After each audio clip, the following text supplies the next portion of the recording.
तो एक्सरसाइज 13.1 चल रही है और इसका पहला और दूसरा क्वेश्चन मैं पिछले वीडियो में कंप्लीट करवा चुका हूँ, जिसका लिंक आपको डिस्क्रिप्शन में मिल जाएगा या फिर प्लेलिस्ट में जाकर भी उसे देख सकते हो। ठीक है, तो इस तीसरे क्वेश्चन को समझना पहले तो। जैसे तीसरे क्वेश्चन में दिया है कि एक आयताकार होल के फर्श का परिमाप 250 मीटर है। जो परिमाप है ना, आयताकार होल है एक, होल कैसा होता है, घनाभागाकार दे रखा है। ठीक है, तीनों विमाएँ दे रखी है।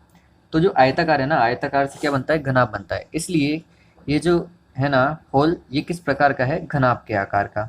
इसका परिमाप दे रखा है कितना, 250। अब आयत का परिमाप क्या होता है, 2l+b, ये होता है ना। इसलिए इसको बराबर लिख दिया किसके, 250 के। इसके अलावा कुछ और दे रखा है कि यदि 10 रुपये प्रति मीटर स्क्वायर की दर से चारों दीवारों पर पेंट कराने की लागत दे रखी है यहाँ पर।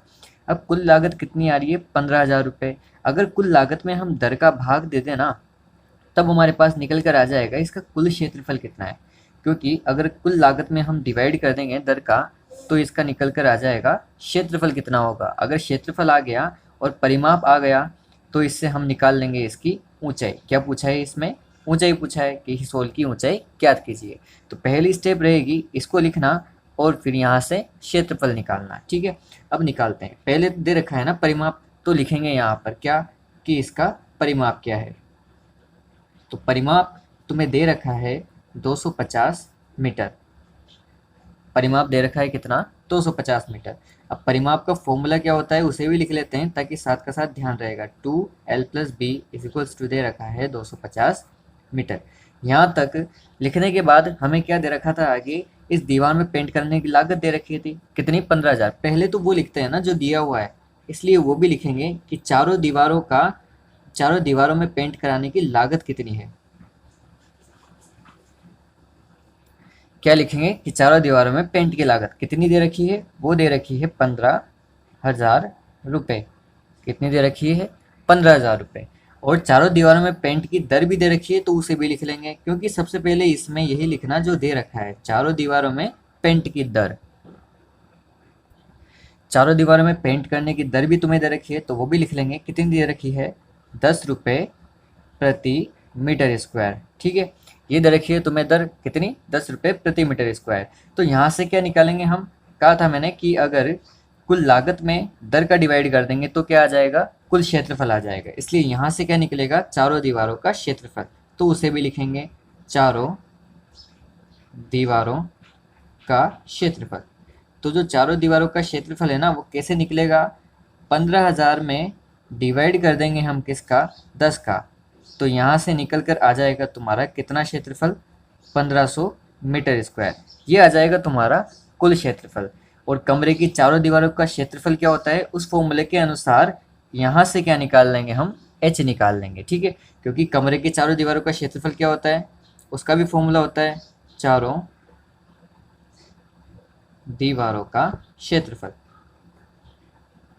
इतना लिखने के बाद क्या होता है क्षेत्रफल, ये होता है 2l+b इंटू एच। ठीक है, क्योंकि हमें पता है ना कि 2l+b, इसकी जगह लिख सकते हैं यहाँ पर कितना, 250।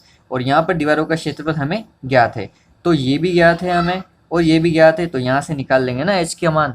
इसलिए ये वाला फॉर्मूला लगाया। तो चारों दीवारों का क्षेत्रफल तो हमें पता है कितना, 1500। तो इसके नीचे लिखेंगे कितना, 1500। इधर का मान तो दे रखा है ना 1500, और 2l+b इसका मान यहाँ से रख देंगे, कितना दे रखा है, 250। बहुत ही आसानी से हो जाएगा ये क्वेश्चन, 250 और इंटू कितना, h। ठीक है, आगे समझ में यहाँ तक।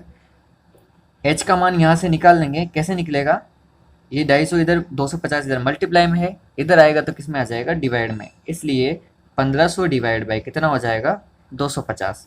और ये निकल कर आ जाएगा तुम्हारा h का मान। यहाँ से h का मान निकल कर आ जाएगा, इससे ये कट जाएगा कितनी बार, 6 बार। तो h का मान आ जाएगा 6 मीटर, और यही तुम्हारा आंसर होगा। ठीक है, ये क्वेश्चन बिल्कुल ही आसानी से हो गया। कैसे हो गया एक बार वो समझना। इसका जो परिमाप था ना, वो परिमाप दे रखा था कितना, 250 मीटर। और हमें पता है कि परिमाप का, आयत का परिमाप क्या होता है, 2l+b, इसलिए उसको लिख लिया 2l+b इक्वल्स टू कितना, 250। चारों दीवारों में पेंट कराने की लागत दे रखी थी और दर भी दे रखी थी, तो यहाँ से निकाल लिया हमने क्या, क्षेत्रफल। और हमें पता है कि चारों दीवारों का क्षेत्रफल का फॉर्मूला ये होता है, इसलिए यहाँ से हमने क्या निकाल लिया, h का मान निकाल लिया। तो अगला क्वेश्चन करते हैं। अगले क्वेश्चन में फोर्थ क्वेश्चन करने वाले हैं। इसमें कहा गया है कि एक डिब्बे में भरा हुआ पेंट, मतलब एक डिब्बा है ना, इस डिब्बे में कुछ पेंट भरा हुआ है, ठीक है, पेंट भरा हुआ है ना, और इसका क्षेत्रफल क्या है कि ये जो पेंट है ना, ये 9.375 मीटर स्क्वायर इतने क्षेत्रफल पर करने के काम आ सकता है, ठीक है। अब यहाँ पर क्या हुआ, इसने कहा है कि एक डिब्बे के पेंट से, इस डिब्बे के पेंट से एक ईंट है और इस ईंट का ना क्षेत्रफल दे रखा है, ठीक है। इस ईंट के क्षेत्रफल की जैसी कितनी ईंटों पर इस डिब्बे से कलर किया जा सकता है।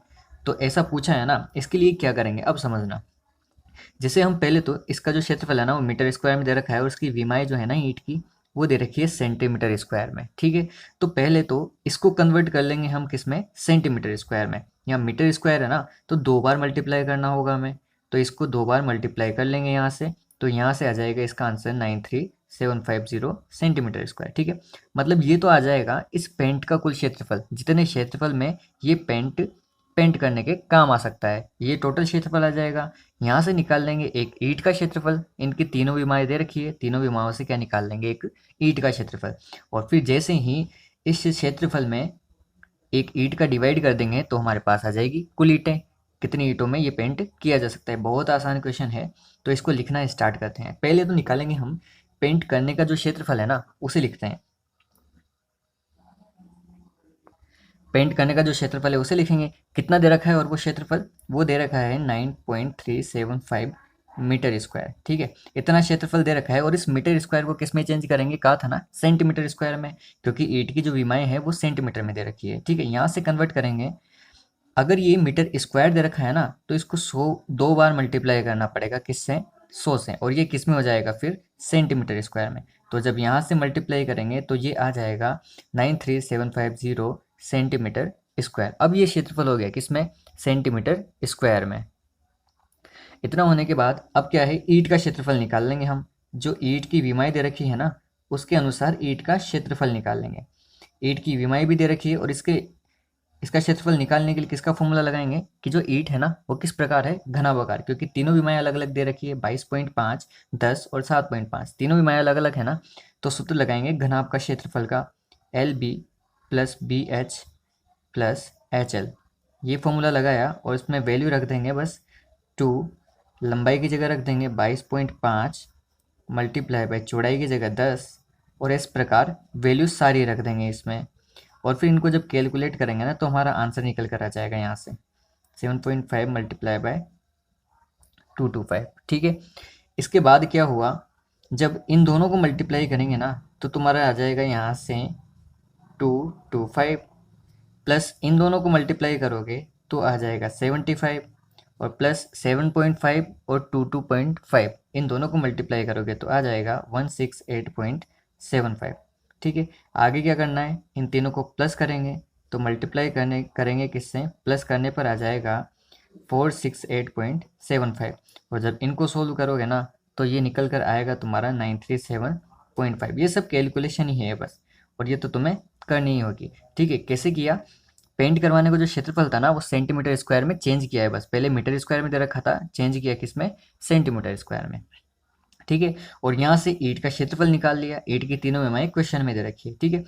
अब ये कुल क्षेत्रफल हो गया, और ये एक ईंट का क्षेत्रफल हो गया। यहाँ से निकाल सकते हैं अब ईंटों की संख्या। कैसे निकालेंगे, उसके लिए लिखना पड़ेगा कि ईंटों की संख्या कैसे बताया था अभी, कि कुल क्षेत्रफल में हम डिवाइड कर दें, कुल क्षेत्रफल कितना है 93750, इसमें डिवाइड कर दें अगर एक ईंट के क्षेत्रफल का 937.5, इसका डिवाइड कर देंगे तो यहाँ से निकल कर आ जाएगा तुम्हारा 100 ईंटें, और यही तुम्हारा आंसर हो जाएगा बिल्कुल इजीली, ठीक है। बिल्कुल ही आसानी से ये क्वेश्चंस कंप्लीट हो गया, ठीक है। कैसे किया, पेंट का जो क्षेत्रफल दे रखा था मीटर स्क्वायर में सेंटीमीटर में कर लिया, ईंट का क्षेत्रफल निकाल लिया, और टोटल क्षेत्रफल में एक ईंट का क्षेत्रफल का डिवाइड किया, तो यहाँ से ईंटों की संख्या निकल कर आ जाएगी।